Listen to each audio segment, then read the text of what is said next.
Me avisan si el audio se escucha, porque como a veces cuando está lloviendo el sonido de la lluvia en la lámina interfiere.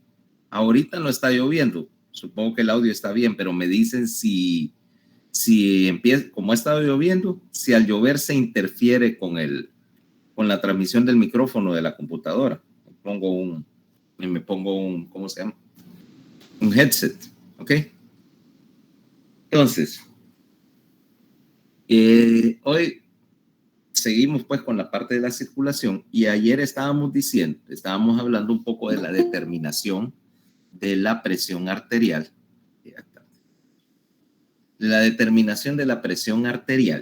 y sus mecanismos. Decíamos que básicamente los determinantes principales eran la precarga, o sea, el volumen circulante, y 2, la resistencia periférica total. Y decíamos que bajo circunstancias fisiológicas, vos querés mantener la presión arterial constante. Si yo estoy haciendo oscilaciones de la presión arterial, bueno, en primer lugar, el riesgo de dañar algo en el sistema. 2, esencialmente vos estás queriendo mantener un órgano perfundido en forma garantizada, constante y libre. Y ese órgano sería obviamente el cerebro.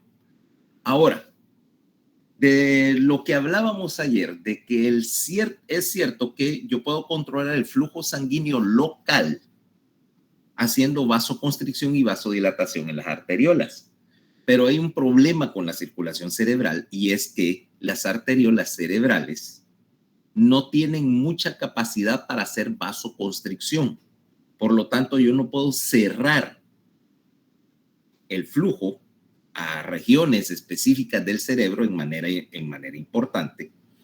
Y en general, yo tengo que hacer control de la perfusión cerebral, controlando la presión arterial en todo el sistema.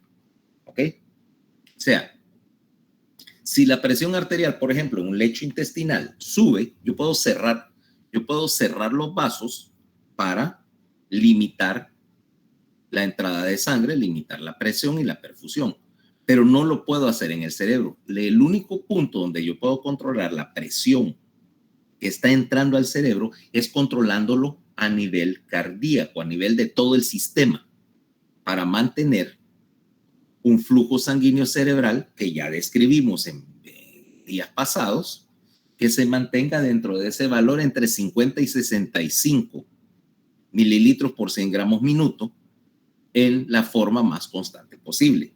Porque obviamente acá estás en la necesidad de no hacer oscilar la perfusión al cerebro. Si yo hago muy poco, obviamente lo que me voy a ganar es un infarto cerebral. ¿Ok? O eventualmente, o sin llegar al infarto cerebral, pero tu circulación cerebral afectada te va a traer problemas. Imagínate, por ejemplo, que estuvieras en medio del examen de fisiología y se le ocurre disminuir a tu perfusión cerebral, y aun cuando no perdas la conciencia, pero tu capacidad de procesar información se disminuye. En medio de un examen de fisiología, eso solo puede contestarse con una frase, ¿va? Ay, no. ¿Va? Entonces, pero tampoco puedo exceder la perfusión cerebral, porque ya hablamos del efecto de la perfusión de lujo, y la perfusión de lujo te rompe capilares, cosa que tampoco quiero que pase en el cerebro. Entonces, yo necesito tener una serie de reflejos que me garanticen la presión arterial, tanto a corto plazo, para hacer ajustes, como a largo plazo. Y entonces entro en un mecanismo dual. Un mecanismo para hacer ajustes rápidos de la presión arterial, que es mediado principalmente por una serie de reflejos que involucran la detección de la presión y la perfusión en general a nivel cerebral, y me ajusten vía el sistema simpático, me hagan ajustes rápidos o correcciones a la presión arterial. y un mecanismo a largo plazo que me ajuste la presión arterial ajustando el volumen circulante. ¿Okay? Aquí vamos a utilizar el término volemia, ¿okay? Para referirnos al volumen de sangre que está en el sistema en un momento determinado.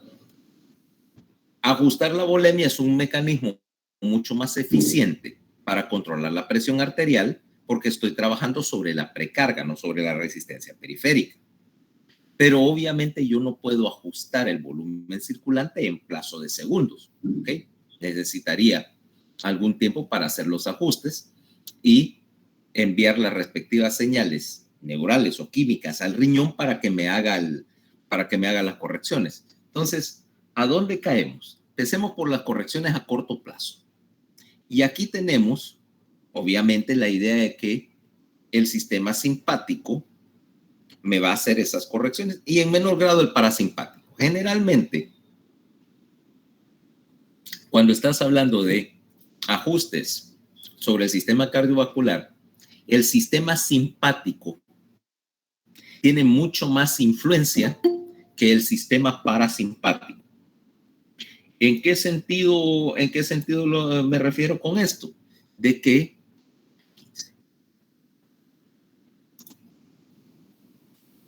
en el sentido de que el sistema parasimpático es inhibidor, pero tiene mucho menos efecto inhibidor. Yo lo que la regulación principal va a ser aumentando o disminuyendo el tono simpático. Ahora, ¿cómo lo hacemos? Primero necesitamos, como en todo mecanismo de control, tres cosas. Un sensor o sensores. Un sector donde haga control y algún medio de hacer control mediante algún tipo de efectores. ¿Me van siguiendo? Entonces, veamos primero la parte del sistema nervioso simpático. Estamos acá. Y en general, empecemos aquí un poquito por el control. Regresamos otra vez a la formación reticular. Y aquí, si te das cuenta, esta es la parte alta del bulbo, ¿no? Y tenemos el dichoso centro vasomotor, que es una región dentro del sector intermedio de la formación reticular.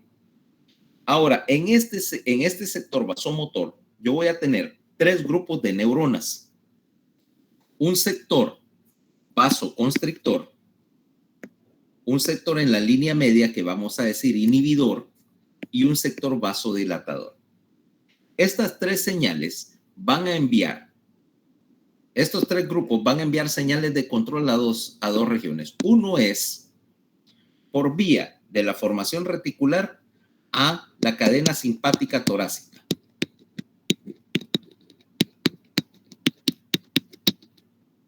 Más. Y un sector, y la otra salida del sector va a ser inhibidora en general y va a ir hacia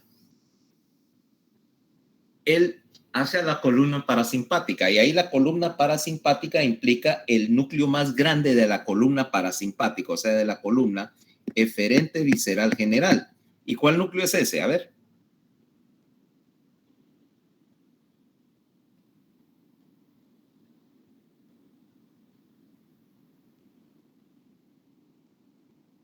¿Cuál es el núcleo principal para la inervación parasimpática en general en el organismo, del cuello para abajo? A ver, Katie.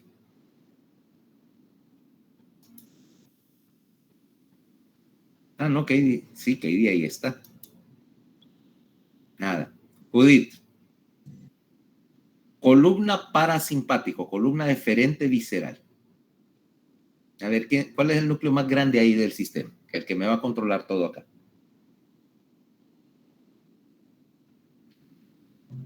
¿Ustedes creen que la neuroanatomía se terminaba cuando terminó el semestre pasado? Piénsenlo de nuevo. ¿Fernando?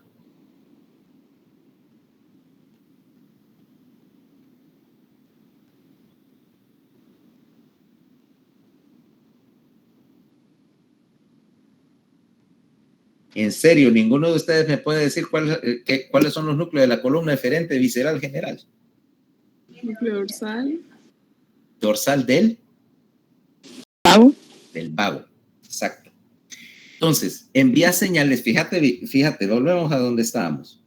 Si aquí tengo los centros, el núcleo motor dorsal del vago va a estar, para ser anatómicamente un poquito más precisos, está aquí, mira, en el piso del cuarto, enviando una señal inhibidora al núcleo motor dorsal del vago, mediante el cual envías una señal vagal principalmente al corazón. Sí hay inervación vagal a los vasos sanguíneos, ¿ok? No es que no exista, pero el efecto parasimpático sobre los vasos sanguíneos es casi cero. Algunos textos se van a decir que no hay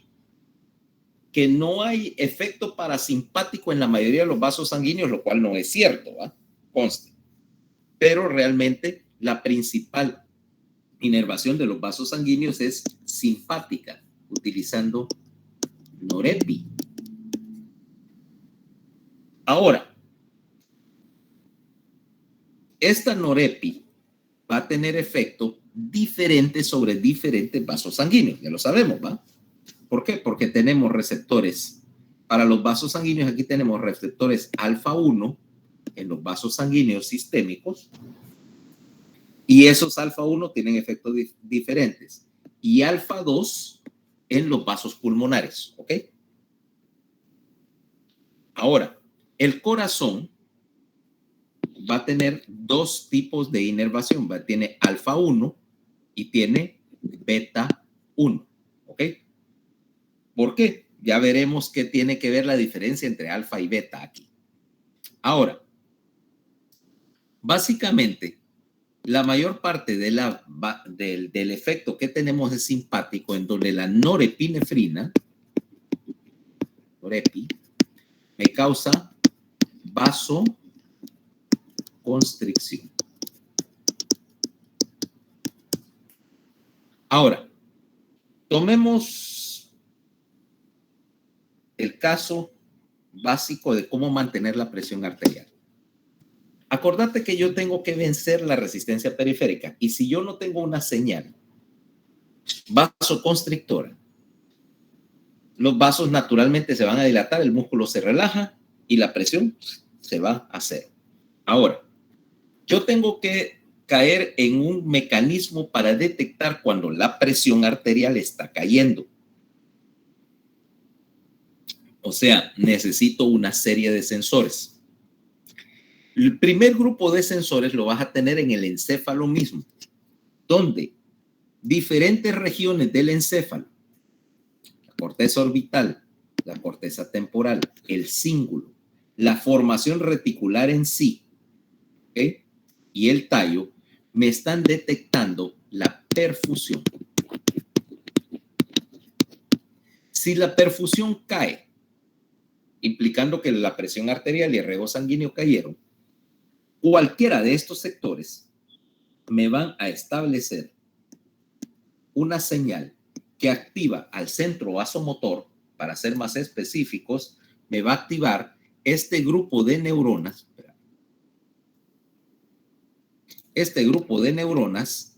vasoconstrictoras, este grupo lateral de neuronas, que va a enviar una señal simpática para dos lados. Primero, el corazón. ¿Y en el corazón qué es lo que estás haciendo? Ok, dice, bueno, hay dos maneras de aumentar el gasto para aumentar la presión.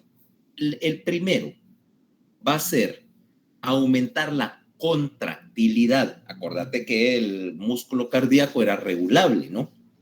Y que yo puedo controlar la fuerza de contracción controlando la entrada de calcio a la célula cardíaca. Y para controlar esa entrada de calcio, yo puedo abrir canales de calcio que son sensibles a la norepinefrina, más específicamente unos canales de rianodina que están conectados a un receptor beta 1. Ahora, Quiere decir que el primer efecto va a ser aumentar la contractilidad. Si yo hago que el corazón se contraiga con más fuerza, aumento la fracción de eyección, aumento el gasto cardíaco. Más gasto cardíaco, más sangre al cerebro. Hasta ahí la cosa está relativamente simple, ¿no?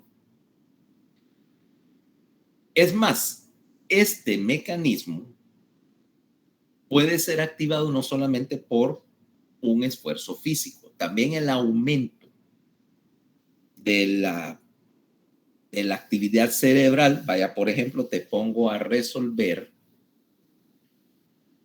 un ejercicio. Dice, analice este electrocardiograma. Pero el electrocardiograma te lo pongo así con un espejito para que veas los trazados al revés. O sea, imagen de espejo, y tendrás que poner el cálculo de reconvertir la cuestión en una imagen de espejo y luego analizarlo. ¿Qué te parece eso como para un ejercicio de examen?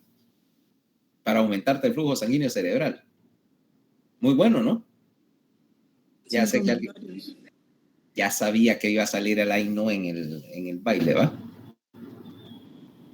Sin comentarios, porque cualquier cosa que diga va a ser usada en mi contra. Ah, ya estás aprendiendo. No solo lo que digas, lo que hagas, dejes de hacer, pensés o dejas de pensar, también lo podemos usar en tu contra. Para más referencias, pregúntale a la gorda. Que huyó, por cierto. No se ha ido de la casa, ¿ok? Vive demasiado cómoda, pero se fue el fin de semana donde la abuela dijo que regresaba el lunes y todavía no ha vuelto. Por mí, si está en clases virtuales, que se quede allá todo el trimestre. Se lleva muy bien con la abuelita y ella la aguanta más que yo. Entonces, ¿eh?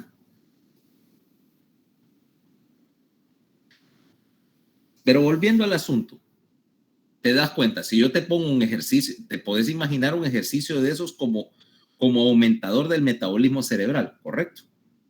Entonces, yo aumento primero la contractilidad, estoy aumentando la perfusión, estoy aumentando el gasto, pero todavía no estoy haciendo grandes efectos en la presión arterial.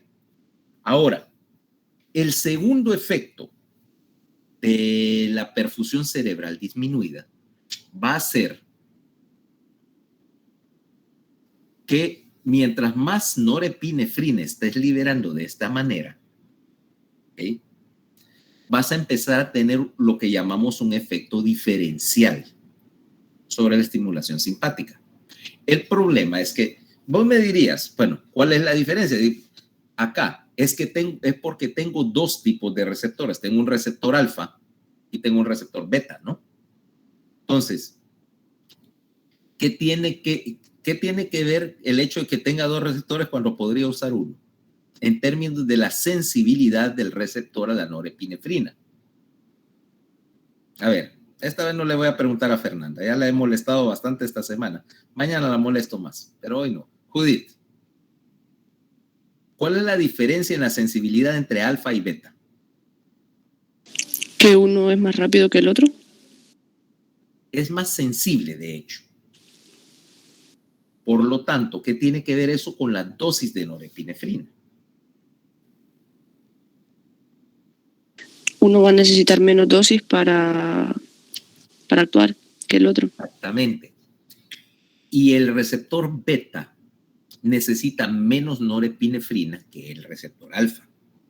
Ahora, lo que va a pasar es que conforme yo le esté echando más norepinefrina al caldo, primero voy a tener un efecto beta, pero luego va a empezar a verse el efecto alfa. Y el efecto alfa en el corazón va a ser aumentar la frecuencia cardíaca, con lo cual aumento el gasto cardíaco, y secundariamente aumento la velocidad de conducción en el sistema respectivo, ¿no? A través de los nodos del sistema de His-Purkinje. ¿Por qué? Porque si yo acelero la frecuencia cardíaca, acordate que tengo que aumentar la velocidad de conducción para mantener todo en sincronía. Si no, lo que va a pasar es que el QT, el vital QT, si no lo acorto, voy a sacar el latido de sincronía. Ya vimos el desastre que pasa cuando me pongo a jugar con el QT, ¿va? Entonces, primero beta, luego una mezcla de alfa y beta, y luego predominantemente alfa. O sea que la frecuencia cardíaca va a empezar a acelerarse después de que aumente la contractilidad. Ahora, eso de después estoy hablando de 10 segundos. ¿Okay? No crean que eso es que necesito media hora para hacer los ajustes. Lo puedo hacer en 10, 15 segundos. Y ya para 15 segundos yo tengo un cambio significativo en la presión arterial. ¿Ok? Si no, pues es fácil de demostrar. Lo puedo demostrar el lunes fácilmente. Te pongo un oxímetro para leer la frecuencia cardíaca y te enseño el examen y de repente son 20 preguntas de respuesta breve. ¿Qué crees que va a pasar con la lectura del oxímetro? Se va a disparar. Se va a disparar, efecto alfa. Y se va a disparar en segundos, ¿no? No necesitas 20 minutos de mirar esa hoja de papel para darte cuenta del efecto. No, y te estoy poniendo 20 preguntas de tipo ensayo, que no es mucho. ¿Qué te parece 10 preguntas de tipo ensayo respondidas por vía oral? Verbal.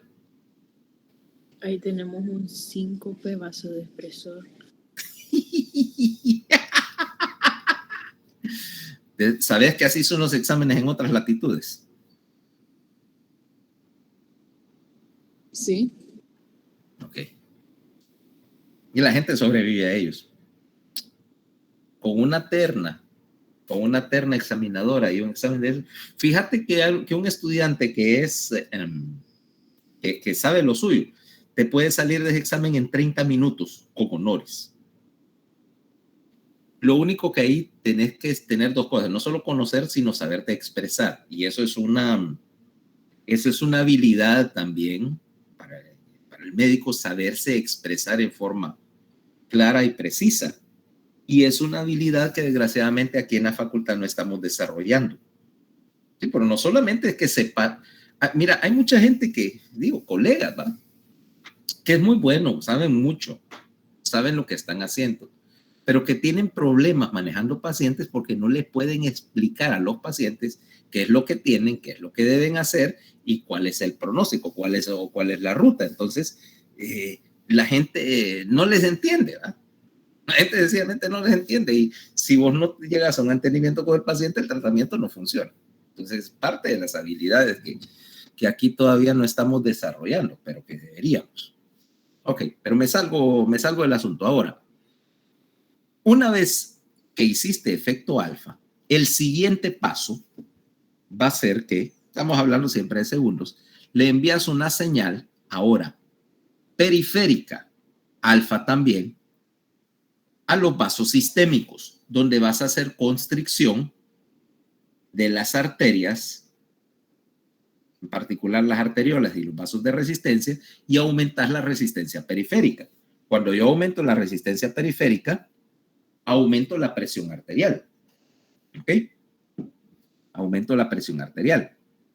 Si además voy a hacer algún grado de constricción de las venas, generalmente aquí las venas grandes son más importantes que las venas pequeñas, ¿okay? Que las vénulas, para la respuesta simpática. Cuando yo cierro las venas, lo que voy a hacer es desplazar sangre de las venas hacia el corazón. O sea, estoy agarrando sangre de la capacitancia venosa y lo estoy sumando a la precarga.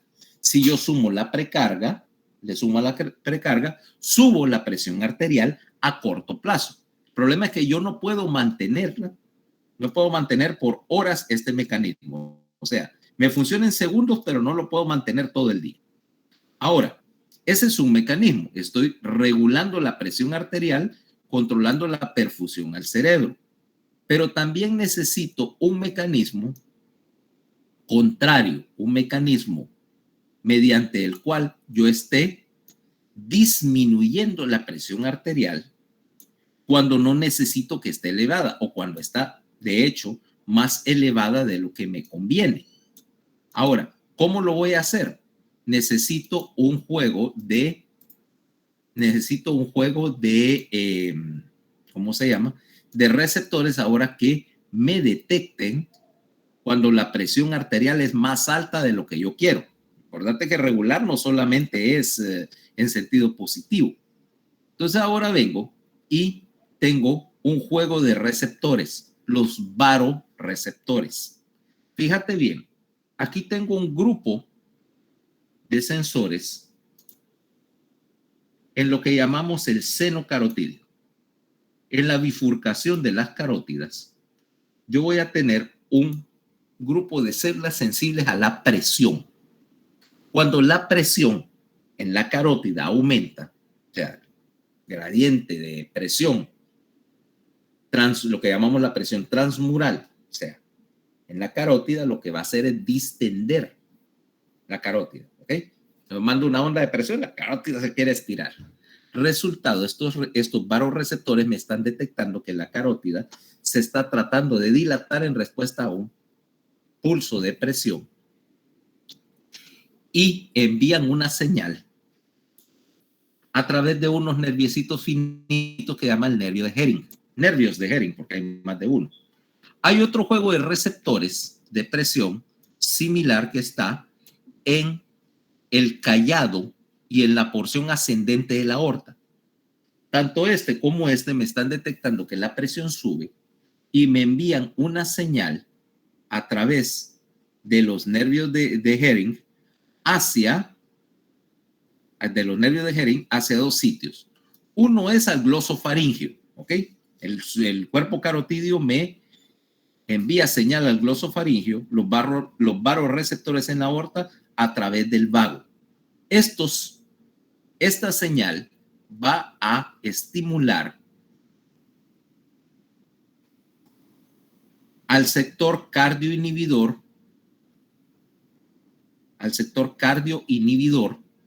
en la formación reticular.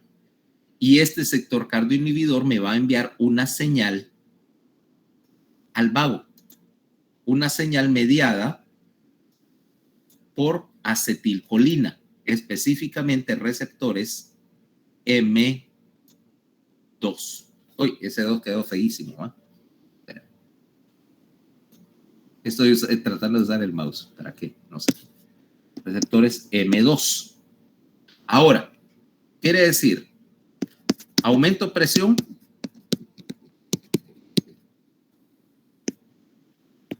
detectado por los baroreceptores, señal cardioinhibidora por el vago vía acetilcolina, estimulando un receptor M2, y el estímulo vagal me va a hacer dos cosas. Primero, me inhibe al nodo SA, con lo cual baja la frecuencia cardíaca.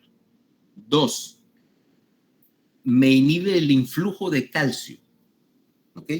Porque ahora los receptores M2 en el músculo cardíaco me van a abrir una serie de canales de potasio. Al abrir un canal de potasio,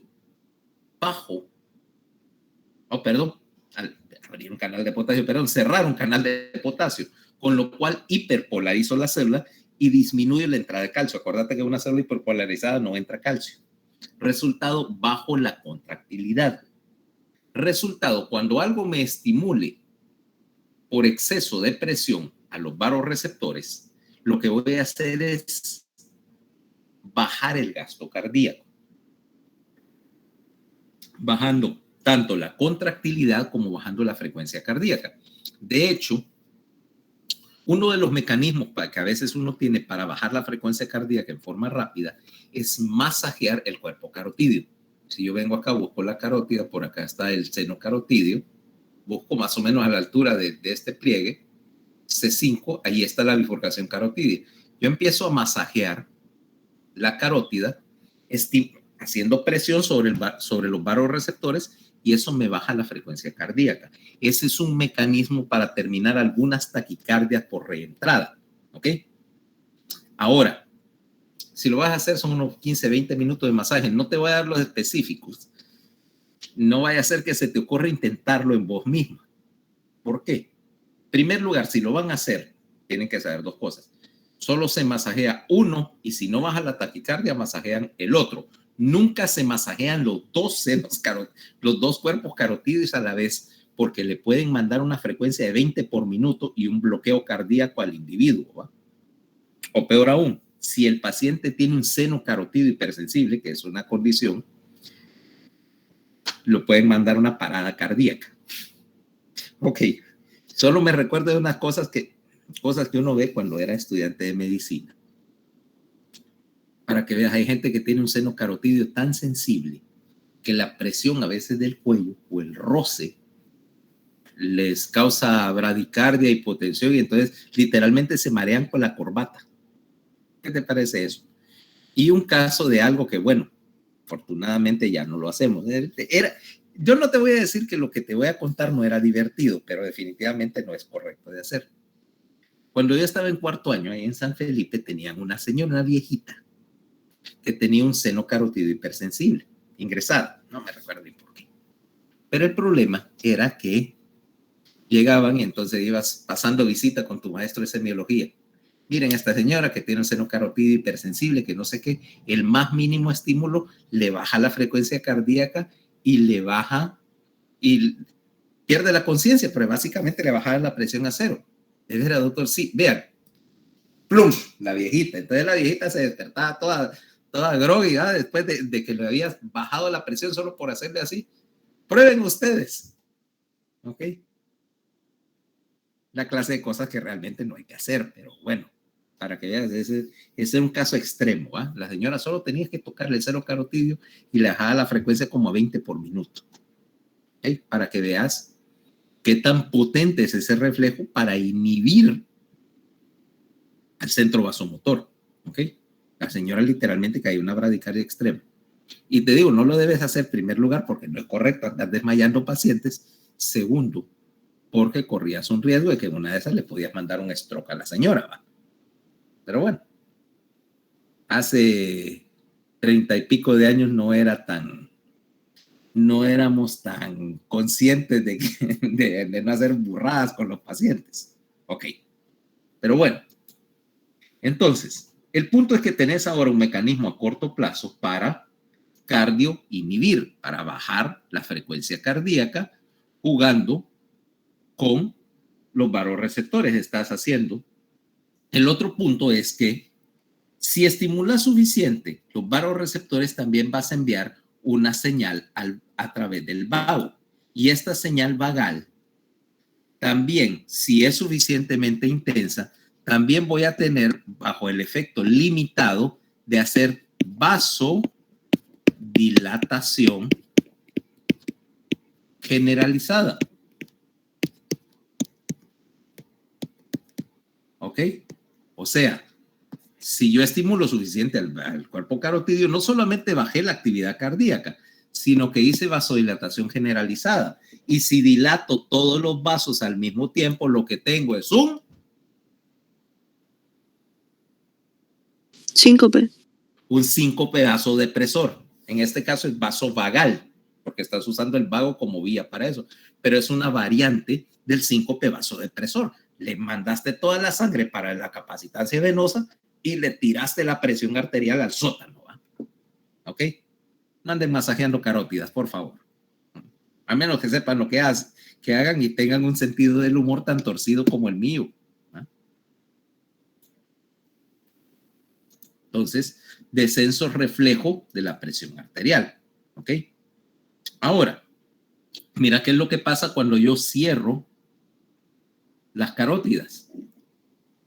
Como no hay presión y los vasoreceptores no están frenando todo el sistema, mira lo que pasa.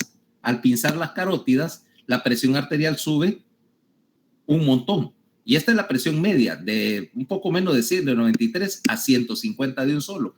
Libero las carótidas y permito que los vasoreceptores hagan su control y la presión arterial funciona. Este mecanismo implica que cuando algo me está cortando el flujo en la carótida por presión o por lo que sea, aumento la presión arterial promedio para garantizar que llegue suficiente sangre al cerebro. ¿Ok? Lo que estoy intentando es necesariamente aumentar la presión. Y si yo subo la presión arterial, eventualmente tengo un mecanismo de retroalimentación negativa.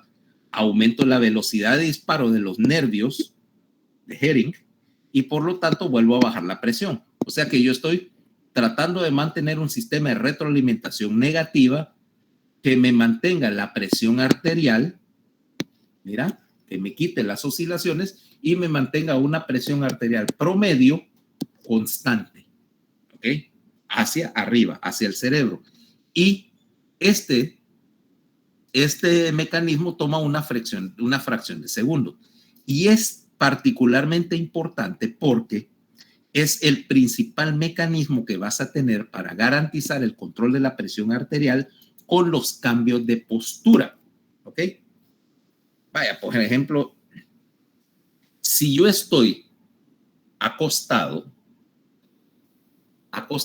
yo bajo mi gasto cardíaco, bajo mi contractilidad para no hiperperfundir el cerebro, pero tengo que tener la capacidad de que en una fracción de segundo, cuando yo me levante, haga el ajuste para mantener la perfusión cerebral. Si yo inhibo o pierdo completamente este reflejo varoreceptor, lo que pasa es que yo no puedo subir la presión, al sentarme, al ponerme de pie. Y el problema con ese reflejo es que ese reflejo se adapta rápidamente en un día o dos. Entonces, por ejemplo, yo tomo, pongamos que tenemos a Judith y yo te voy a tener acostada 3 días sin poder levantar la cabeza de la cama. A veces se hace. Por ejemplo, qué sé yo, tenés una fístula de líquido cefalorraquídeo que acabo de reparar, ¿okay? caso que reparamos el fin de semana, domingo. Una señora con una fístula de líquido cefalorraquídeo. Esa señora la vamos a levantar de la cama hoy, porque después la sellamos, ¿va? Pero en lo que el adhesivo cura y todo, tengo que mantenerla acostada para no levantar presión, ¿sí? Que no empiece a botar líquido otra vez. ¿Cabal? Pero el problema es que desadapté los varoreceptores. Hoy que la sienten hay que sentarla gradualmente.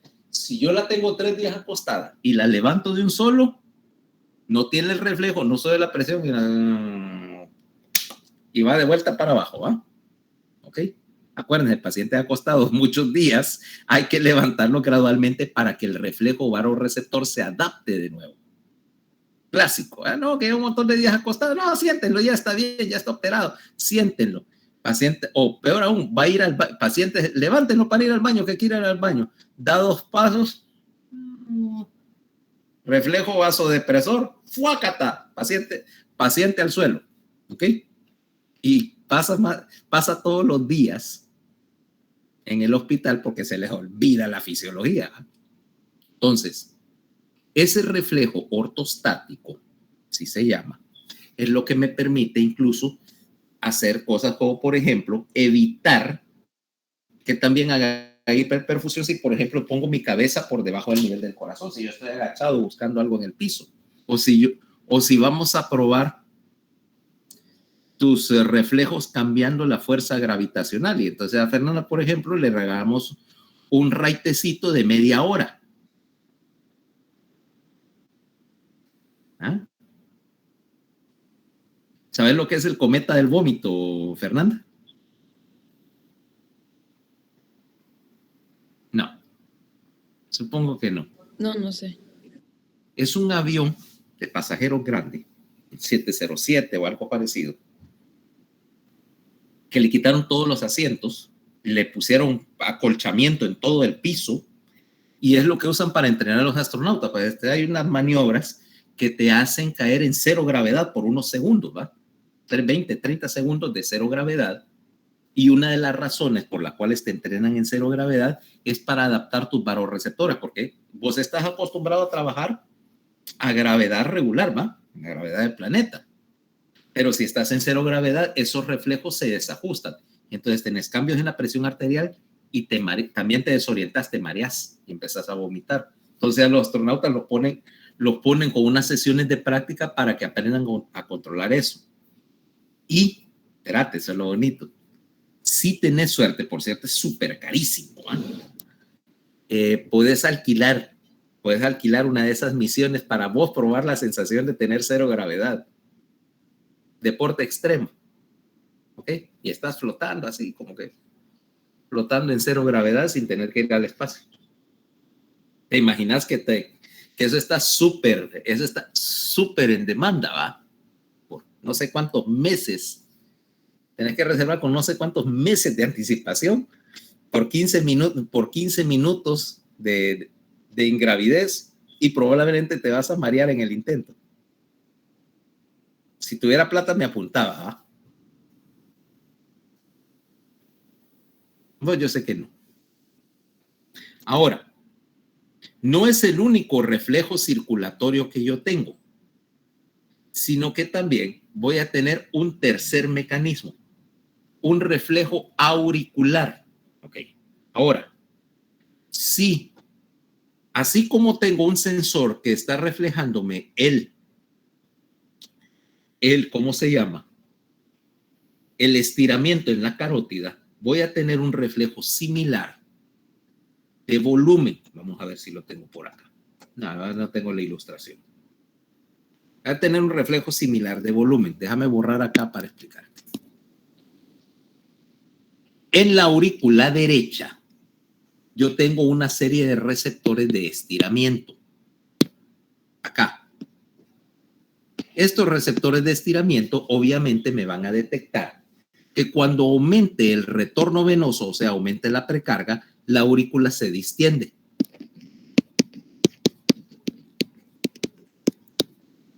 Si la precarga baja y la aurícula no se está estirando, este reflejo obviamente no se ocurre. La distensión de la aurícula va a tener efectos similares. Envía una señal hacia arriba para, y distensión implica aumento de la precarga y por lo tanto aumento de la presión arterial, ¿verdad? Hay más que bombear, aumenta la presión. Esta distensión, producto del aumento de la precarga y la presión arterial, también me va a inhibir la contractilidad. Primero, número 1,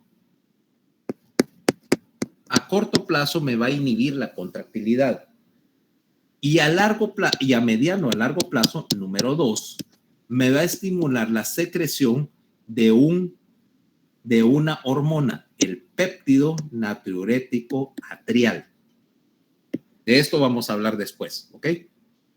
Pero el momento, a corto plazo y en fracción de segundos, estirar la aurícula, implicando un aumento en la precarga, me hace un mecanismo de retroalimentación negativa que baja la contractilidad y baja el gasto cardíaco. Resultado, estoy manteniendo un mecanismo decíamos, de regulación por, ¿cómo se llama? Por retroalimentación negativa. Cuando yo inhiba el corazón, baja la precarga, baja el estímulo de los receptores en la aurícula y baja la inhibición y luego se repite el ciclo. O sea, estoy utilizando la aurícula como un sensor de presión que me mida la entrada de sangre al corazón. Y los cuerpos carotídeos y el callado aórtico como un medidor de presión que me está midiendo la presión de salida del corazón. Si yo sé las dos, yo puedo regular la contractilidad. Hasta ahorita me han seguido. Sí. Ok. Veamos el tercer grupo de reflejos. Cuando yo tengo este mecanismo, está asumiendo, todos estos mecanismos me están asumiendo que algunas cosas son normales, pero también tengo un tercer reflejo, lo que se llama el reflejo de Cushing. El reflejo de Cushing te dice lo siguiente, se basa en una ecuación muy simple que te dice que la presión de perfusión cerebral, perdón, eso no es lo que quiero poner. Ahora mira, ¿dónde está el board?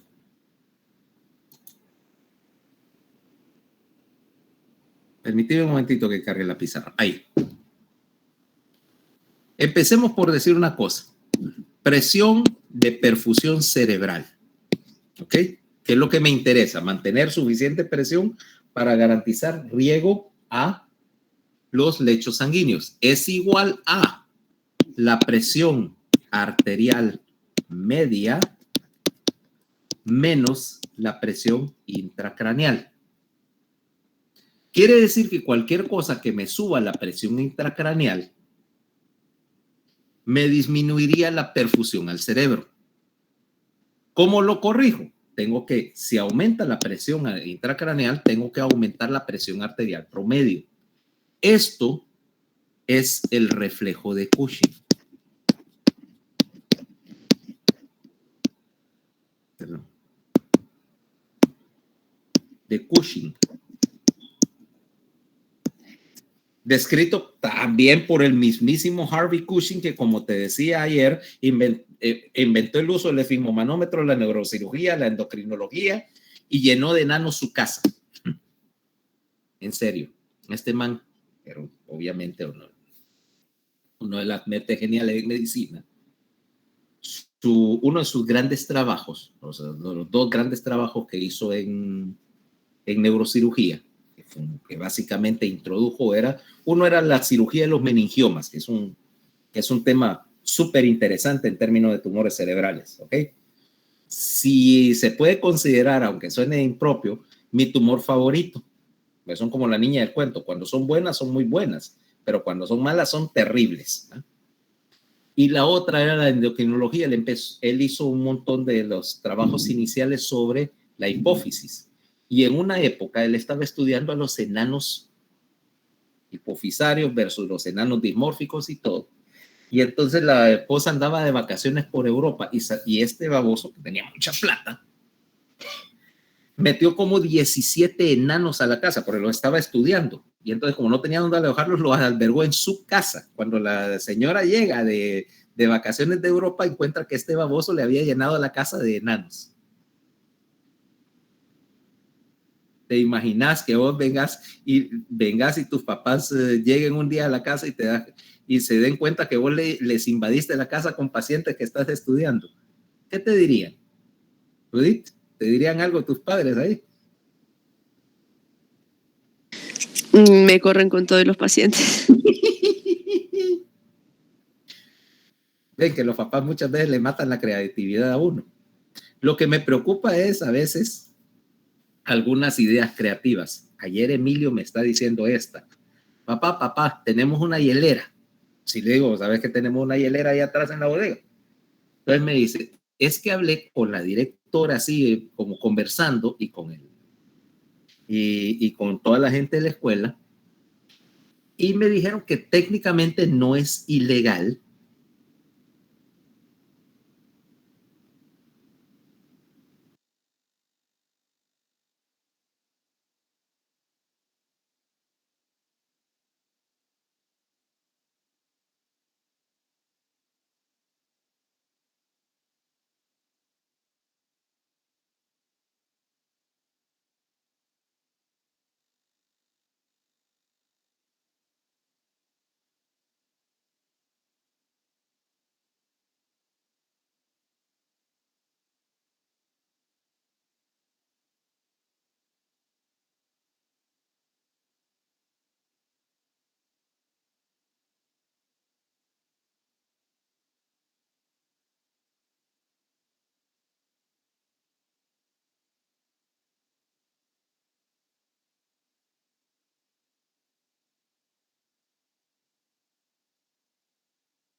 Bueno, parpadeó la luz un momentito, ¿eh? No sé si allá en la casa, allá en la universidad también. Bueno, entonces, lo que estaba con Emilio, Me dice, técnicamente no es ilegal llevar fresco a la escuela. Le digo, no, pero bueno, ¿qué tiene que ver eso con una hielera?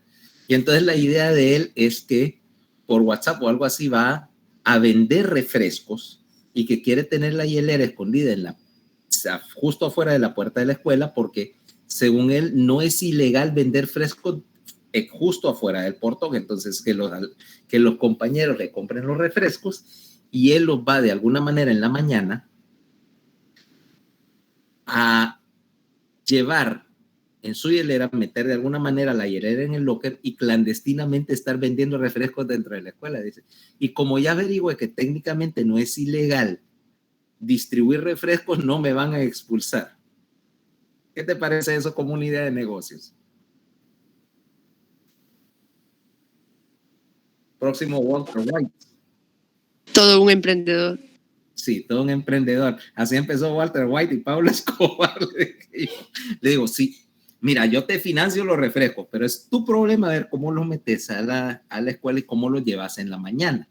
Sí, me dice que eso es lo que no he resuelto, porque quien lo va a dejar en la mañana es la mamá. No sé cómo va a ser para contrabandear esos refrescos a medianoche en el carro, meterlos al carro de contrabando y en la mañana sacarlos del carro sin que la mamá se dé cuenta para esconderlos en el locker. Y le digo, ¿cómo vas a vender? ¿Cómo vas a hacer? Porque no te puedes agarrar distribuyendo refrescos. Entonces tenía alguna idea como de que él iba a venderlos y le iba a tener el locker con una combinación o algo así, y que entonces lo que le iba a dar contrapago era la combinación a los compañeros para que fueran a sacar refrescos del locker. ¿Qué te parece eso para creatividad empresarial? Yo le digo que está igual que ¿cómo se llama? Ed y Eddie. Esa clase de ideas, como que he estado viendo reruns de Ed y Eddie. Bueno, pero regresamos al reflejo de Cushing. Entonces, ¿dónde estoy? Aquí. A ver, espérate, tengo que ponerle a compartimiento otra vez de pantalla.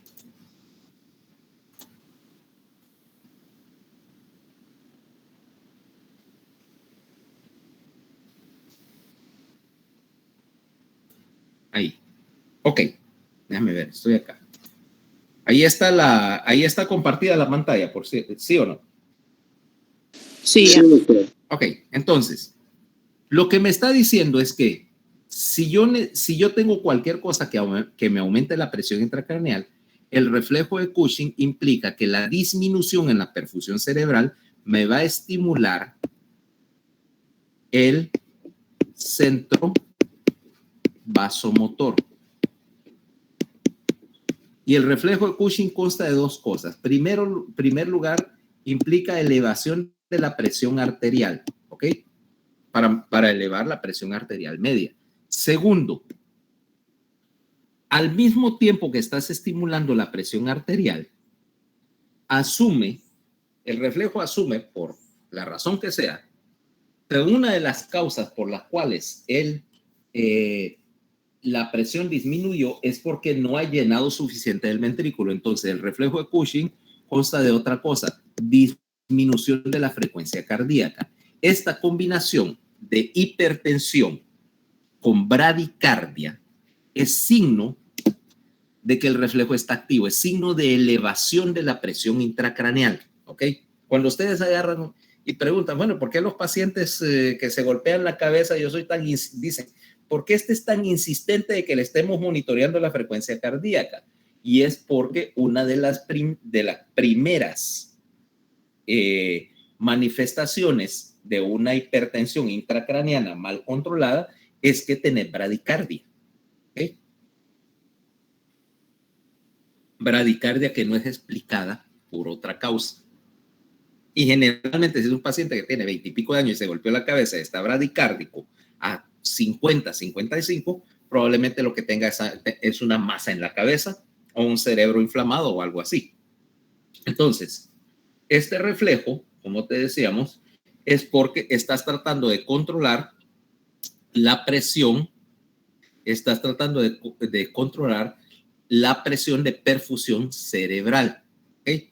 No dice cuál es la causa, ni te va a orientar sobre cuál es la causa de lo que está haciendo hipertensión intracraneal. Puede ser por hidrocefalia, puede ser por una masa en la cabeza. La respuesta es igual. Estás tratando de mantener la perfusión cerebral. Ahora, si caemos en este mecanismo, si caemos con este mecanismo reflejo, te das cuenta que todos estos mecanismos son a corto plazo. Ahora, yo necesito regular a largo plazo mi presión arterial. Y esta regulación a largo plazo implica esencialmente el utilizar el riñón como un mecanismo regulador de volumen. ¿Ok? Mecanismo regulador de volumen. Si yo juego con el volumen circulante, o sea, con la volemia, estoy directamente afectando la precarga. ¿Ok? Entonces, yo voy a tener dos situaciones. La primera es el caso en que yo estoy hipovolémico. O sea, mi presión arterial baja porque no tengo nada que bombear. Tomemos un caso típico de hipovolemia. Viene Judith y de repente anda por ahí, por la calle, y se encuentra con un puesto, ve unos tacos ahí que le parecen muy apetitosos, ¿va? Y dice, hey, qué buenos están estos tacos. Y se mete unos 6 tacos. El problema era el ingrediente secreto que tenía la salsa de los tacos.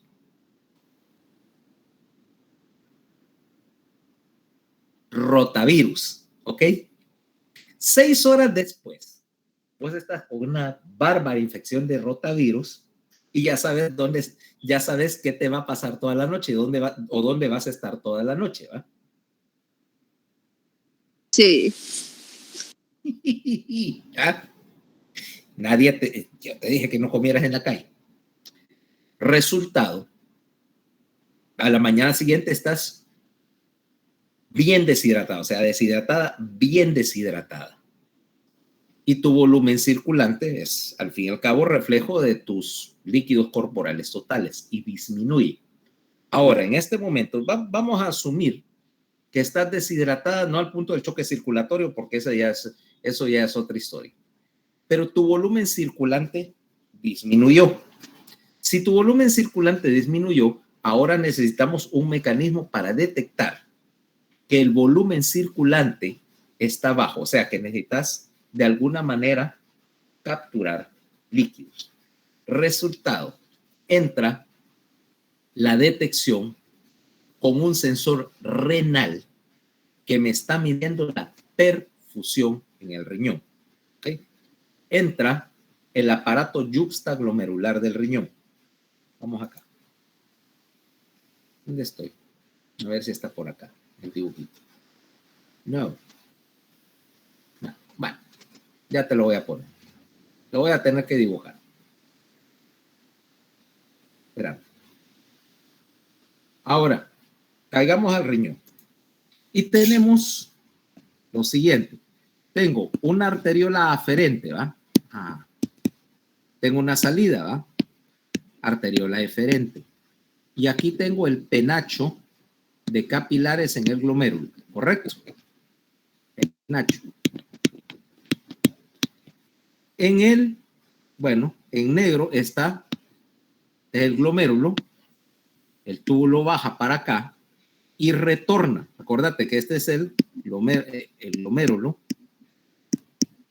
cayendo al túbulo proximal y luego esto hace un asa y regresa por acá, mira, túbulo contorneado distal y para abajo cayendo al túbulo colector.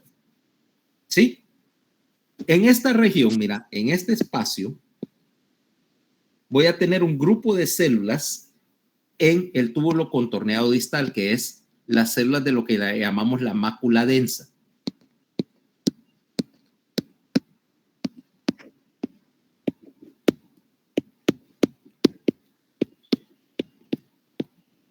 Y en el túbulo contorneado distal y túbulo colector tengo un grupo de células, lo que llamamos las células intercaladas, ¿ok? Formándome parte de la pared del túbulo contorneado distal y acá en el túbulo colector igual, formándome parte de la pared, las células intercaladas. Ahora, La mácula densa es una región que es sumamente sensible a la disminución de la perfusión. Básicamente porque al disminuir la perfusión, la mácula densa es sensible a que al caer la perfusión caen los niveles de oxigenación en esa región del riñón donde el flujo sanguíneo es relativamente marginal para la gran demanda metabólica que hay ahí. Cuando tu perfusión y tu oxigenación en la mácula densa caen, esto va a ser un mecanismo en el cual vas a activar una enzima. ¿Ok? Espérame, aquí está. Vamos para abajo. Pero estoy agarrando al revés. Cuando desciendo la presión arterial, la mácula densa va a empezar a secretar una enzima, renina. La renina en sí no tiene ninguna actividad sobre la presión arterial, pero actúa sobre un substrato, un péptido. La renina, de hecho, es una proteasa, ¿eh? Una proteasa carboxiterminal, si me recuerdo bien. Trabaja sobre un sustrato, un péptido que ya está presente ahí en la región de la mácula densa. Angiotensinógeno. Y obviamente, como buena enzima, le quita un aminoácido para convertirlo en angiotensina 1. La angiotensina 1 tiene dos efectos.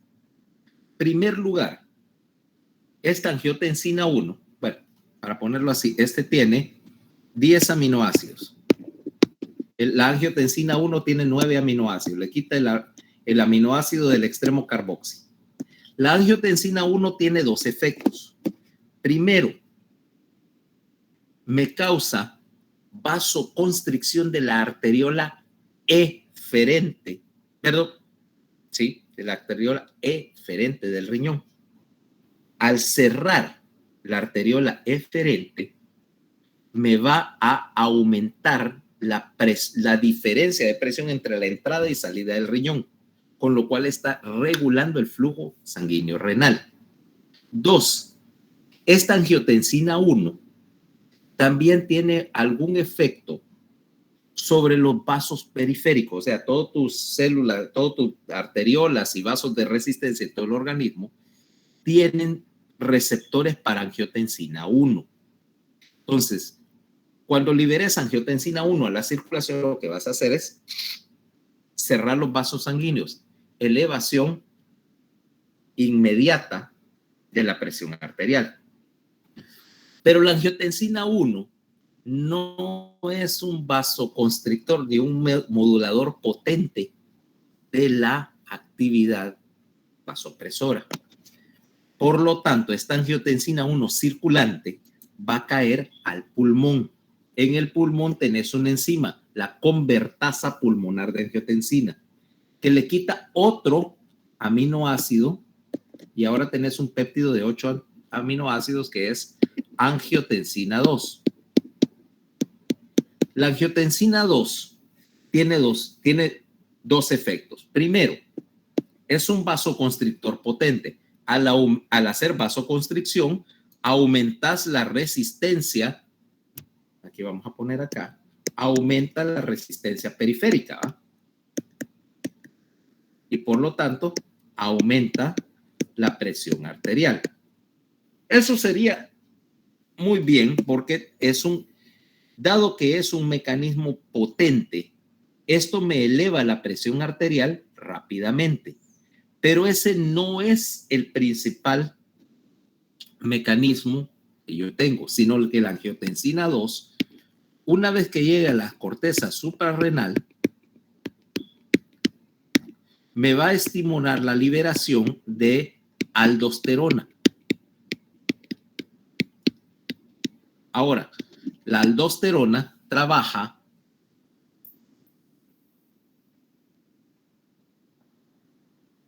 de acá. Perdón. La aldosterona trabaja sobre las células intercalares. en el túbulo distal y en el túbulo colector. Y bajo efecto de la aldosterona, vos vas a estimular la creación y activación de una serie de transportadoras de sodio. Acordate, bueno, no acordate, porque eso no lo hemos visto, eso lo veremos ya al final del semestre, pero yo estoy dejando por filtración en el glomérulo, estoy dejando pasar una cantidad enorme de sodio, más o menos unos 2.400 miliequivalentes de sodio al día. O sea, literalmente una costalada de sal. Bajo condiciones normales, cuando llegaste al túbulo contorneado distal, vos ya recuperaste el 85% de ese sodio, pero el 85%, pero te queda el 15%. El 15% de 2.400 miliequivalentes sigue siendo como 300 y pico miliequivalentes de sodio. ¿Ok? Un montón. Un tercio de mol son como 15 gramos, fíjate, gramos de sodio por día. El triple de tu ingesta dietética típica. ¿Ok? Ahora, bajo efecto de la aldosterona, yo voy a recuperar ese sodio. Cuando yo meta ese sodio desde la orina de regreso al plasma, ¿qué es lo que va a pasar? Estoy aumentando la concentración de sodio en el plasma, ¿correcto? De 140 milivalentes nominales a 160, 170, ¿correcto? Fíjate que hasta el momento yo he aumentado la concentración de sodio en el plasma y al aumentar la osmolaridad plasmática, yo voy a disparar un mecanismo. A ver, ¿qué mecanismo, Jesús? Fíjate que ahorita retuve sodio, pero lo que quiero es aumentar volumen, y para aumentar el volumen lo que necesito es retener líquidos. Ahora, ¿qué tiene que ver la osmolaridad plasmática con los líquidos?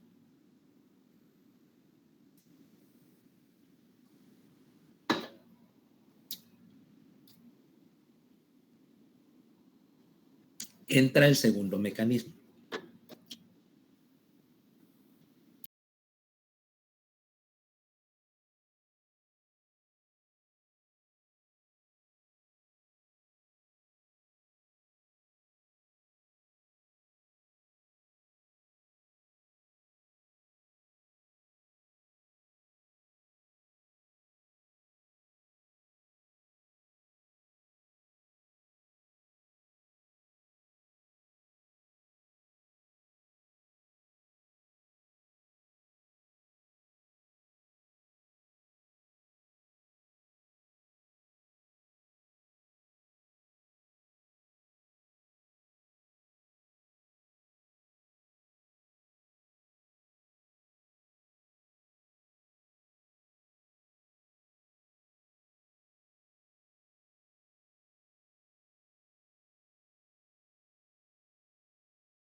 Dijimos, en vez de decir hormona antidiurética, decir arginina vasopresina, ¿correcto?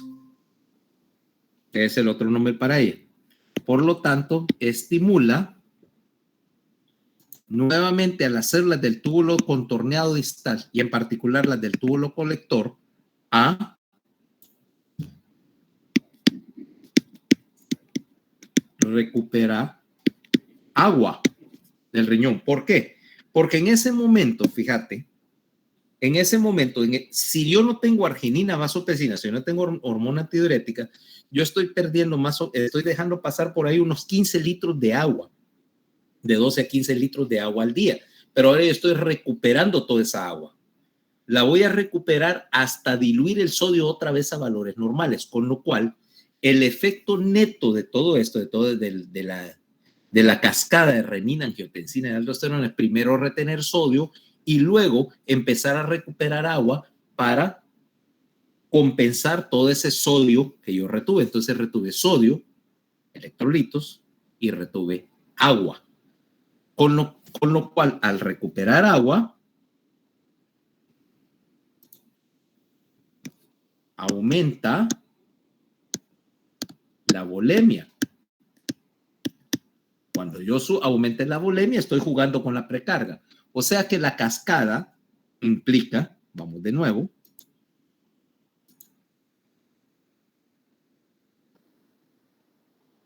implica que cuando el volumen circulante caiga, estimulo la secreción de renina, ¿va? Porque estoy detectando que el riñón está hipoperfundido, que trabaja sobre el angiotensinógeno para fabricar angio 1, que hace vasoconstricción y me sube la presión rápidamente, pero que el angio 1 se convierte por la enzima pulmonar en angiotensina 2, que tiene dos efectos. Uno, incrementar la resistencia periférica total para subir la presión.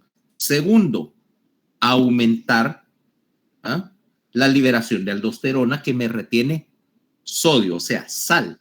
Pero obviamente retener sal no me resuelve el problema hasta que yo no haga que la retención de sal me aumente la osmolaridad plasmática y me estimule la recuperación de agua. Y entonces voy a recuperar sodio y recuperar agua. Este mecanismo es el mecanismo principal que tenés para, ¿cómo se llama? Para recuperar sodio y agua y para mantener el volumen circulante. Si yo no tengo este mecanismo, si yo no tengo arginina vasopresina y no tengo aldosterona, básicamente lo que va a pasar es que el riñón me va a botar todo el volumen circulante y me va a botar toda la precarga hacia el exterior. ¿Ok? Y que por supuesto, si el mecanismo disfunciona, eso me va a hacer retener líquidos hasta subirme la presión. Lo que ahora es el punto capital de manejar la hipertensión arterial implica precisamente que a largo plazo el mecanismo más efectivo va a ser jugar con el volumen circulante, ya sea que utilice un diurético o que bloquee este mecanismo, que yo inhiba, ya sea la conversión de angiotensina 1 a angiotensina 2, con lo que se llama un IECA o inhibidor de enzima convertidora, o que bloquee el efecto de la angiotensina 2, bloqueando el receptor para angiotensina 2 en los vasos sanguíneos, utilizando un antagonista del receptor de aldosterona tipo 2, ¿no? Lo llaman ARA2, ¿no? que es básicamente una variante de eso, es lo que vas a terminar recetando en la mayoría de los casos para manejo a largo plazo de la hipertensión arterial. ¿Okay? Eso lo explicarán los de la respectiva revisión bibliográfica, en qué consiste el receptor y todo lo demás. ¿Qué grupo es ese? El de Katie, ¿va? No. Bueno, el grupo que sea. Eso lo hablaremos en su respectivo día. Pero el caso es que aquí tenés un mecanismo para retener e incrementar el volumen circulante. Acuérdate que cuando yo incremente el volumen circulante, yo incremento la precarga, incremento el gasto cardíaco y la presión. Mira el efecto. si yo bajo el volumen rápidamente, el aumento de la presión arterial compensador, básicamente a través de el efecto vasoconstrictor de la angiotensina, me eleva la presión en plazo de tan poco como 20 minutos, ¿ok? Si el sistema no está activo, el problema es que la respuesta es mucho más lento y no aumentas la presión arterial,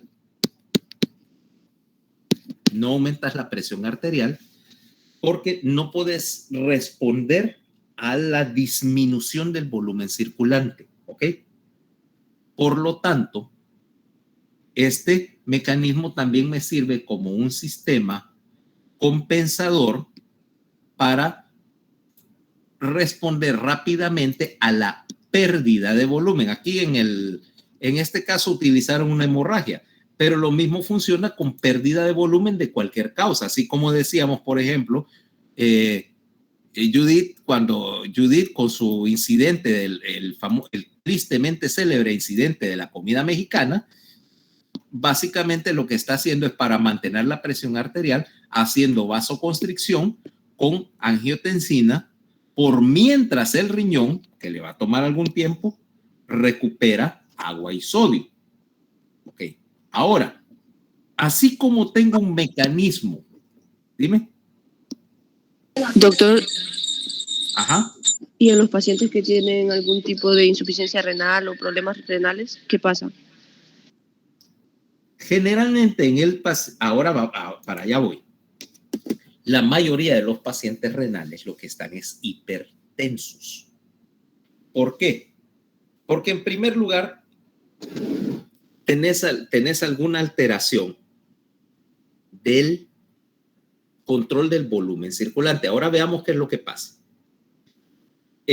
Ahorita te hablé de los mecanismos para aumentar el volumen circulante, pero consideremos lo siguiente. Por ejemplo, ¿cuántos líquidos ingerís en el día? Unos 2 litros. Ajá. Más lo que producís como efecto de tu metabolismo. Vamos a asumir que estás produciendo un 2500 cc de ingesta de líquidos y probablemente, dependiendo de tu hábito, probablemente sea mucho mayor. ¿Ah? Si sos de las que acostumbra a ver, por ejemplo, pasar con una botellita de agua todo el día, o mucho mejor, con una botellota de esa sagrada esencia de color oscuro, el dulce néctar de los dioses capitalistas, probablemente tu ingesta sea mayor que eso. Ahora, un paciente con insuficiencia renal tiene un problema. No puede deshacerse. Su principal problema va a ser que no puede deshacerse del exceso de volumen. Yo puedo, con un riñón funcionante, decir, voy a agarrar y tal vez me esté atravesando un six-pack de refresco todos los días, ¿no? O dos Coca-Colas de 2 litros en el transcurso del día porque paso con un vaso de Coca-Cola todo el día. Pero lo puedo manejar, o sea, yo sé que si me bebo 4 litros de refresco al día, tendré que estar yendo al baño cada rato, pero estoy eliminando el exceso de volumen. Ahora imagínate que no podés eliminar el exceso de volumen. Resultado, vas a terminar con una hipervolemia. Tu precarga se va a ir para arriba y probablemente, si llevas el caso extremos, vas a llevar tu precarga más allá de lo que tu adaptación cardíaca puede manejar. Resultado, vas a terminar hipertensa. Entonces, en un paciente renal generalmente tenés el problema de que estás reteniendo líquidos. ¿Okay? A veces sí, tenés un paciente, alguna forma de insuficiencia renal que llama fallo renal no oligúrico, en el cual no puedes concentrar la orina y entonces tenés el problema opuesto, ¿vale? Que te deshidratas rápidamente, pero esos son la minoría. ¿Okay? Generalmente tu problema es que, por ejemplo, tenés un paciente con insuficiencia renal y te dice, usted está a restricción de líquidos. Imagínate, su ingesta de líquidos debe andar 400, 500 cc diario, que es todo lo que su riñón puede manejar. Más allá va a haber que sacárselo con la máquina de diálisis. ¿Ok? Es tu típico paciente. Ahora, consideremos más bien el caso de cómo disminuir tu volumen circulante, que va a ser un problema más de día a día.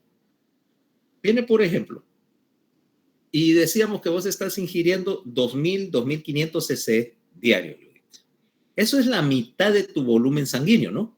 Si consideras que tenés en los vasos sanguíneos 5 litros de líquido y estás sumándole 2,5 litros todos los días, sin llegar a ningún extremo ni ninguna exageración con tu entrada de líquidos, quiere decir que estarías diluyendo, aparte de aumentar tu volumen plasmático, estarías probablemente diluyendo el sodio en gran medida, ¿correcto? Ahora, entramos en la idea de inducir la pérdida, o sea, disminuir el volumen. En primer lugar, vas a tener algo que se llama natriuresis por presión. Si mi presión arterial sube y mi gasto cardíaco sube, va a haber más flujo sanguíneo a través del glomérulo, ¿correcto? Por pura lógica. Sí. Ok. Y como el glomérulo filtra un porcentaje fijo de la cantidad de sangre que le llega, lo que llamamos fracción de filtración. Entonces ahora, suponete que por el glomérulo pasaste 100 litros al día y de los 100 litros que pasaron en ese día, filtraste 20. ¿Ok? ¿Ya? Pero ahora yo subí la presión, subí la perfusión y ahora filtré 150 litros al día. Ya no filtro 20, filtro 30, porque es el porcentaje o la fracción que yo estoy dejando pasar por el glomérulo es mayor. Quiere decir que ahí, mientras más alta sea la presión arterial o la presión, también la presión de perfusión al glomérulo, más orina vas a producir. El mecanismo es autorregulado. Si yo tengo más presión, filtro más por el glomérulo. Ahora, vos decís, bueno, quiere decir que yo dejaría aumentar la pérdida, ¿no? Y luego regulo esta pérdida recuperando una fracción. ¿A qué me refiero con todo esto? Ponerlo de esta manera. De esta manera. Suponete que yo quiero mantener un volumen de líquido constante. Vaya, ¿cómo te lo explicaría? Ya sé. Vamos a hacer un experimento. Vas a limpiar tu gaveta de las camisetas, ¿ok? Bueno, tenés una gaveta y se está rebalsando de camisetas, de las cuales no usas todas. Entonces, ¿cómo limpias? Las sacas todas, ¿ok? Pones en la cama y luego empezás a llenar otra vez y solo metes a la gaveta las que te vas a quedar. Las otras las regalas o las haces trapos de cocina. ¿Ok? Lo mismo pasa acá. Saca todo el volumen circulante por el glomérulo y recupera solo lo que necesitas al tubo. Eso implica que mientras más saques, más vas a perder, a menos que aumentes la recuperación, pero la recuperación es controlada. O sea que el primer mecanismo para reducir, o sea, para disminuir el volumen sanguíneo y la presión arterial a largo plazo es sencillamente lo que llamamos natriuresis por presión. Se aumenta la presión arterial, aumenta la pérdida de sodio. Ese es simple, ¿verdad? Ese es simple de entender porque es autorregulado. No necesito ningún mediador. Sencillamente estoy utilizando la diferencia de presión en el glomérulo para aumentar el filtrado. Ahí no hay problema. Ahora, yo tengo dos mecanismos hormonales para disminuir el volumen. El primero implica a la secreción de vasopresina. La secreción de vasopresina yo la puedo estimular, pero también la puedo inhibir. Ahora, ¿cómo inhibir la secreción de vasopresina? Acuérdate, si no tengo hormona antidiurética o vasopresina, como la quieras llamar, yo voy a perder agua. ¿Okay? Voy a perder agua selectivamente y voy a mantener una diuresis aumentada. ¿Cómo lo hago? En primer lugar, inhibir la secreción de hormona antidiurética mediante una serie de mecanismos. El primer mecanismo es un mecanismo neural. Vaya, por ejemplo, venís. Vamos a hacer una prueba, Judith. Te voy a dar a beber 1 litro de agua. ¿Ok? Rápidamente. Agarras, te bebes 1 litro de agua. Obviamente tomaría un par de horas que el intestino absorbe el agua, pase a la circulación y el sistema no funcione. Entonces, ¿por qué 10 minutos después de beberte 1 litro de agua, vos querés ir al baño? Si todavía no ha dado tiempo a que se absorba.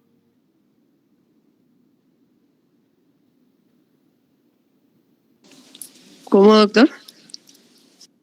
Te voy a dar una botella, 1 litro de agua. Bebas 1 litro de agua. ¿A los cuántos minutos estás queriendo ir al baño? Rápido, 10, 5 minutos después. 5 o 10 minutos después. Sin embargo, en 5 o 10 minutos no absorbiste esa agua. No. Ok. ¿Qué está pasando ahí?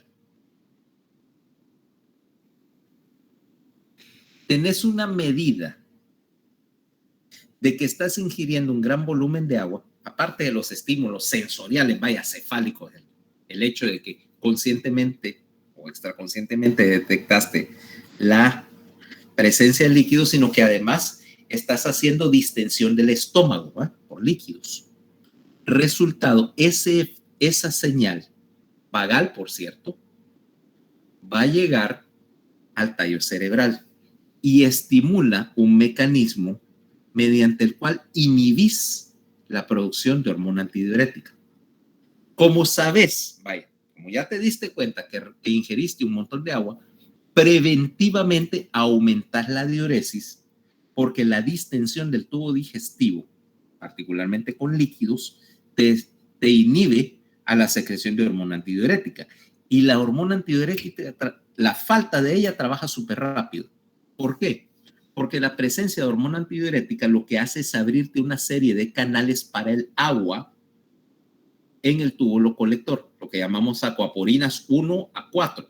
Eso, como te digo, cuando hablemos del capítulo de riñón vas a tener la explicación completa, pero básicamente trabaja rápidamente para bloquear la recuperación de agua y a través de ese túbulo están fluyendo, como te digo, 15 litros al día. Okay. Rápidamente te vas a dar cuenta. 1, 2. En cuanto empeces a absorber esa agua y caiga a tu volumen circulante, caiga a formar parte de la sangre, vas a tener 2 efectos. El primero es en la aurícula. ¿Te acordás lo que te dije de los receptores en la aurícula derecha? Que cuando aumentas el volumen, aumenta la distensión de la aurícula. Bueno, uno de los efectos de la distensión de la aurícula derecha va a ser, primero, enviar una señal para inhibir la secreción de hormona antidiurética. Hay más volumen, mándale una señal al hipotálamo que deje de producir, no que deje de producir, que deje de liberar hormona antidiurética. Resultado, y que permita que el exceso de agua se vaya. ¿Me va siguiendo? ¿Ah? 3. Sí. 3. Una vez que esa agua que te bebiste cayó al plasma, ¿qué pasó con el sodio plasmático cuando te metiste 1 litro de agua? Aumentó. Si yo bebí agua pura, va a aumentar mi sodio plasmático. No, disminuye. Estoy diluyendo, estoy echando más agua a la sopa. Por lo tanto, la estoy diluyendo. Si mi sodio plasmático disminuye, el órgano vascular de la lámina terminal va a detectar el descenso del sodio y va a bloquear la recuperación del agua. ¿Okay? Va a permitir que se vaya suficiente agua Fíjate, salida selectiva de agua para evitar que el sodio se diluya. Porque, a ver, Fernanda, ¿qué es lo que pasa si yo diluyo mucho el sodio?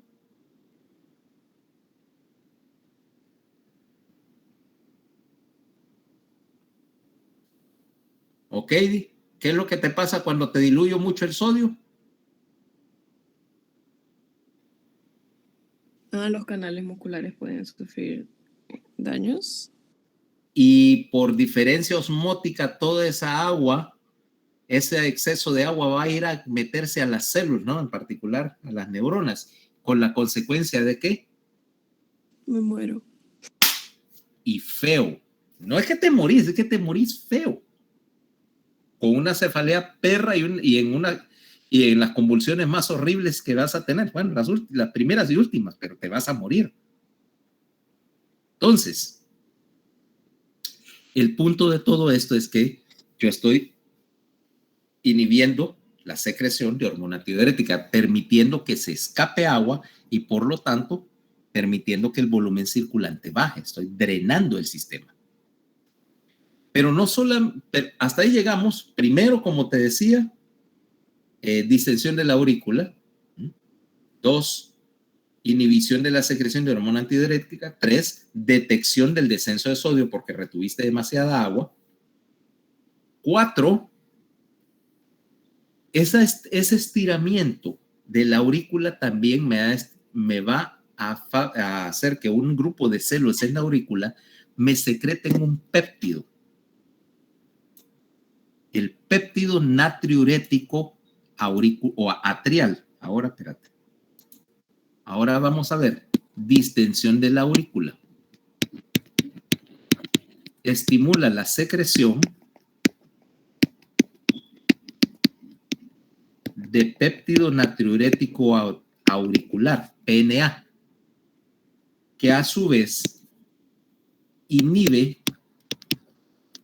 literalmente inhibe la producción de acuaporinas e inhibe la recuperación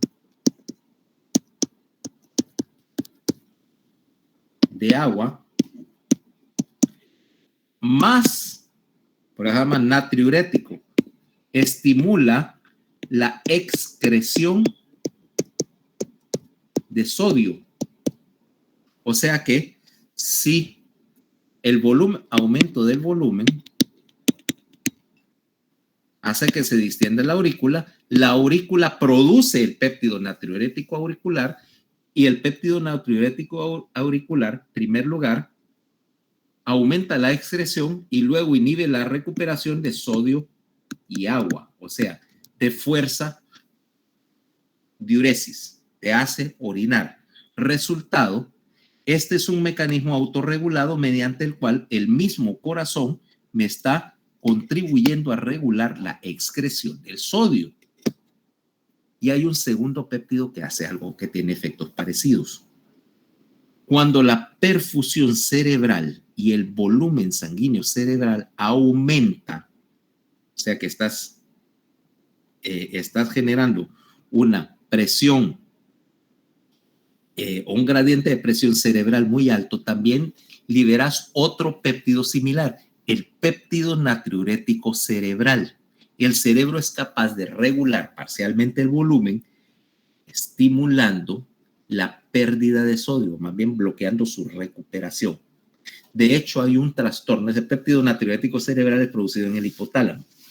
Y algunas lesiones del hipotálamo o algunos casos de trauma, de hecho, tenés una situación en la cual soltás todo ese péptido natriurético cerebral de un solo a la circulación y haces algo que se llama cerebro perdedor de sal, en la cual una lesión encefálica te hace orinar toneladas de sal y el agua para mantener esa sal diluida. Entonces haces un montón de diuresis con concentraciones altas de sodio, ¿ok? Entonces, resumiendo, mecanismos para perder volumen. 1, la aurícula, en primer lugar, al distenderse, te inhibe la recuperación de sodio o te aumenta la excreción de sodio, como querrás decirlo, liberando péptido natriurético atrial. 2, al recuperarse un montón de sodio y agua, en particular de agua, vas a inhibir la secreción de hormona antidiurética, permitiendo que las pérdidas aumenten. 3, el aumento del volumen circulando por el glomérulo aumenta la excreción, porque la secreción glomerular de agua y sodio es una fracción fija, es un porcentaje fijo de la cantidad de sangre que pase. O sea que si aumentas el volumen y aumentas la presión, aumentas la excreción de sodio. Los 3 mecanismos se combinan para autorregular. 4, cuando tengas suficiente perfusión, o sea que tenés un gran volumen de sangre pasando por el glomérulo, también estás frenando la producción de renina. Por lo tanto, estás inhibiendo el mecanismo de renina y angiotensina. Y así, entre esas 4 cosas, reducís el volumen y a largo plazo mantenés la presión arterial dentro de sus valores, evitas que suba. ¿Cabal? ¿Me entendieron ese resumen de los mecanismos? Me confundí un poco porque había mencionado lo de la secreción de vasopresina y la natriuresis por presión. Natriuresis por presión quiere decir, vaya, ponerlo así. Yo tengo acá esta lata vacía ahorita. Yo le hago un agujerito, está vacía. Hay poca presión, entonces cae apenas una gotita. Pero si yo tuviera la lata llena, va a salir un montón más, porque tengo más presión empujando el líquido para afuera. ¿Correcto? Eso es natriuresis por presión. Si tenés presión en el glomérulo, vas a aumentar la salida de sodio, porque el glomérulo secreta, un porcentaje fijo del sodio que le entra. ¿Ya? Eso es natriuresis por presión. Ok. Y la otra pregunta, ¿qué era lo que te confundió? Es que según yo entendí, esos eran los 2 mecanismos para la disminución. Bueno, pues resulta que hay más mecanismos. ¿Ok? Son los 2 que habías oído hablar. Pero como te digo, hay otros 2 mecanismos adicionales, que son el hecho de que el aumento de la perfusión me haga secretar un péptido natriurético cerebral que me hace botar más sodio, y que la distensión de la aurícula también produce otro péptido similar que también me aumenta la pérdida de sodio. O sea que también tengo puntos de control en la aurícula y en el encéfalo, aparte de la secreción de hormona antidiurética. Son mecanismos separados, son mecanismos independientes, porque para algo como la presión arterial, que es número 1 crítico, número 2 influenciado por muchas cosas, tenés múltiples puntos de control. Ahora sí, ya me entendiste. Lo que pasa es que la explicación que te habían dado no era incompleta, pero o sea, no era equivocado, pero es, ¿cómo se llama? Incompleto. Ahora te voy a poner, para terminar, lo que te decía de la natriuresis por presión. Mira acá. Esto es lo que pasa cuando tenés natriuresis por presión. Espera.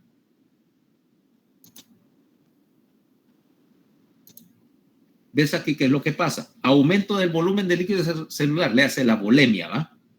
Aumenta el retorno de sangre venoso, que es precarga, ¿va? Vamos a ponerle los nombres.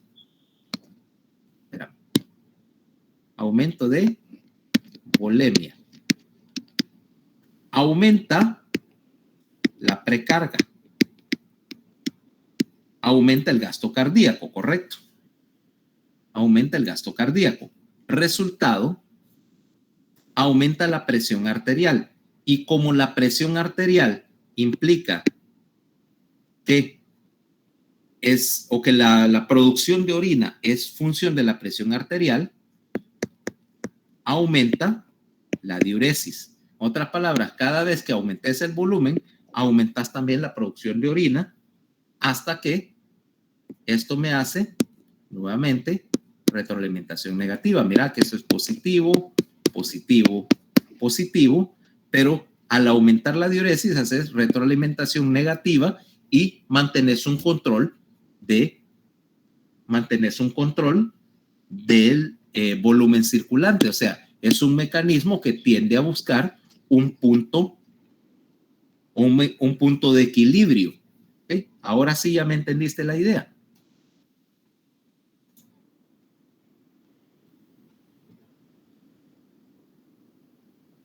Bueno, entonces mañana el tema es la microcirculación capilar y la circulación linfática. ¿Ok?